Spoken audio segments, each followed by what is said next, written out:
Hey there, this is Amelia here. Welcome to Amelia's cross-dressing story.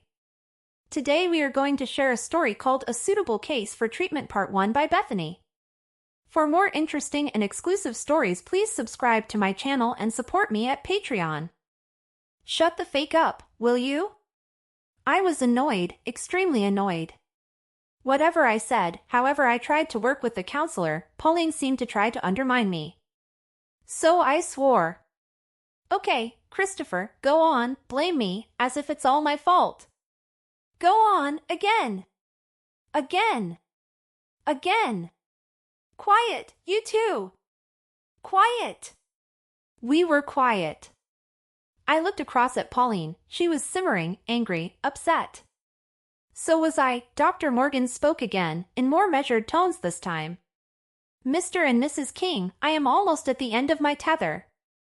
I think it's fair to say I have never ever had to counsel a couple who seem to me more suited for divorce. No! Pauline and I shouted together almost in unison. We both looked at Dr. Morgan again. Okay. Tell me again, Mr. King, without any interruption at all from you, Mrs. King, why I should go on with this. My colleague Dr. Elliot called me last night to discuss your situation after your last meeting with her. She is convinced there is no hope, and I am beginning to wonder if she is not right. So tell me, Mr. King, why should we bother? You and your wife seem to argue most of the time, loudly, sometimes violently. You do not appreciate each other at all. So, do tell. I had to think. In many ways, Dr. Morgan was right. After several years of happy marriage, Pauline and I seem to have moved apart.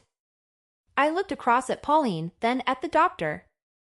We've spent the past 5 years arguing more and more, at home, in public, with our friends, wherever. But all those years ago, we made a commitment to each other and, for both of us, we really do want the marriage to begin to work again unless there is absolutely no hope whatsoever. Dr. Morgan looked at me, then at Pauline.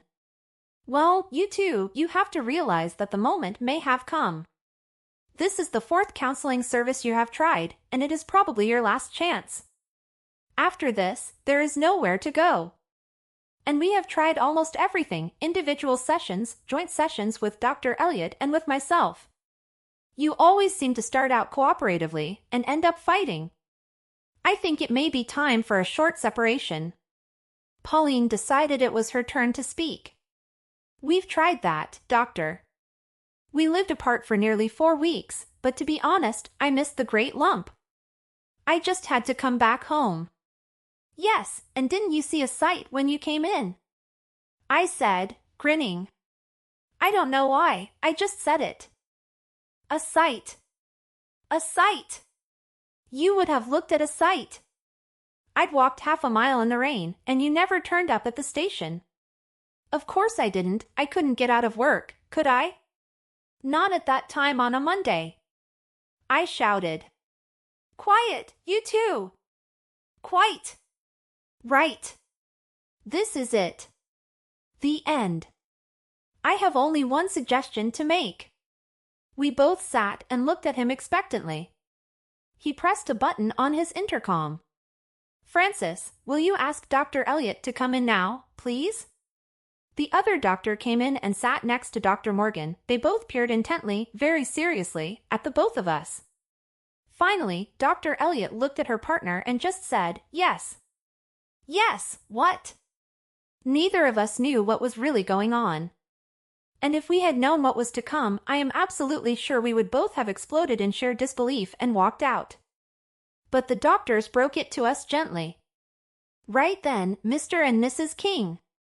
We have one suggestion. Only one. Either you go along with this, or we can't help. Willing to trust us? Pauline and I were silent, realizing from Dr. Morgan's tone that something serious was going on. Pauline looked at me. She knew what I thought. We had no choice, really. Okay, you're on, she replied. What do you want us to do? Hold on a moment, said Dr. Morgan. You need some details before you commit. This is a new treatment. We've only ever tried it 4 times in all, and one of those worked. That couple is now very happy indeed. I do have to say the other three all did end up in divorce. It's a rather unconventional treatment, so we have a rather odd way of administering it. You pay 10%, £1,000, up front. If the treatment is successful, you pay the rest, £9,000, in a couple of weeks' time, as soon as we are sure of success. And if it doesn't work? I asked. Well, you'll need all your money for the lawyers for the divorce. So no extra payment, we write that one off. But I hope it doesn't come to that. I reckon you two still have a chance, and this could well be the way to sort out your problems. Okay then, so what do we have to do? I was getting a little impatient. The doctor seemed to be hedging around the real matter at hand. Right then, Mr. King, first things first. Dr. Morgan opened his desk drawer, removed a bundle of papers, and spread them in front of us. It was some sort of contract. Indeed, it had our names already printed at the top. Obviously, he was prepared. I suppose he would have just jumped them if we had said no. You need to read and sign these, at the bottom of both sheets, both of you. We both read them through. There were disclaimers galore, but the documents were pretty thin on exactly what would be involved, and I said so. That's deliberate, Mr. King. Please trust us, we know what we are doing. And be assured, Dr. Elliot and I are pretty sure you will be successful in this treatment. You can back out at any time up to midnight on Sunday, which is when the treatment will start. I looked at Pauline. Yes, we were going to go for it, whatever it was. We signed. Very well, Mr. and Mrs. King, that will be all for now. Please, go away, really think about this. And if you are sure you want to go ahead, come back on Sunday, please, in the morning. We'll set you up on the program. Dr. Elliot and I will be here. I know it's a little awkward at the weekend, but I assure you, that's what is needed. See you then. Pauline and I left, still wondering what we had let ourselves in for. And on Sunday, we did return. After asking again if we wanted to continue, Pauline left with Dr. Elliot to go to her office. That in itself wasn't unusual. We had been through several interviews both together and apart. But this time, after calling through on his intercom, we were joined by a rather striking woman. Ms. Matthews, she was introduced as. I later found her name was Karen. And we left together, Karen and I, crossing the street outside the offices, walking a little way down the road past the few Sunday shoppers, to another small office block. The sign outside said simply changes. I wondered what was going on. It was strange walking with another woman, not Pauline. Was this some sort of sexual treatment I was to be put through? With Karen? Surely not, that would be no way to mend a marriage. But on the other hand, Dr. Morgan had said this was to be an unconventional treatment.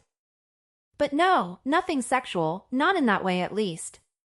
I was wary at first when Karen introduced me to her partner, James, who asked me to strip off. Totally. He gave me a robe and took me into a small shower area just off the office area. Odd.